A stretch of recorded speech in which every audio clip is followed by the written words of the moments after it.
প্রকৃতির সাথে আমাদের অনেক মিল। যখনই কোনো বড় গাছ দেখি খুব আব্বার কথা মনে পড়ে। পৃথিবীর সব বাবারা এই বড় গাছের মতোই ছায়া দিয়ে থাকে আমাদের মাথার উপরে।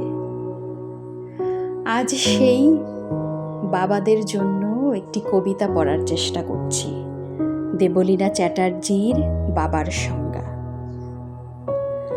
তোমার কাছে তোমার বাবা হয়তো রাজার রাজা, আমার কাছে খুব সাধারণ খেটে খাওয়া প্রজা। তোমার জন্য তোমার বাবা চাঁদ এনে দিতে পারে, আমার বাবা হতো দরিদ্র, খালি হাতে ঘরে ফেরে। তোমাদের বাবা খুব ফিটফাট, গায়ে স্যুট, হাতে ঘড়ি। জানো তো, আমার বাবাটা ভীষণ অগোছালো, মুখ ভরা পাকা দাড়ি। তোমার হাতে নুন পোড়া ডাল বাবা খায় চেটে বাটি। আমিও তো দারুণ রান্না করি, তবু বাবা বলেন মোটামুটি।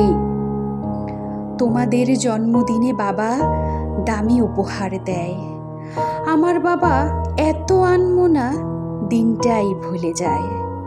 তোমার বাবা হাত ধরিয়ে রাস্তা করে পার, আমার বাবা নিজেই পারে না, আমি হাত ধরি তার। তোমার বাবা হয়তো তোমায় রাখতে পারে সুখে, আমার বাবাও চেষ্টা করে আগলে রাখতে বুকে।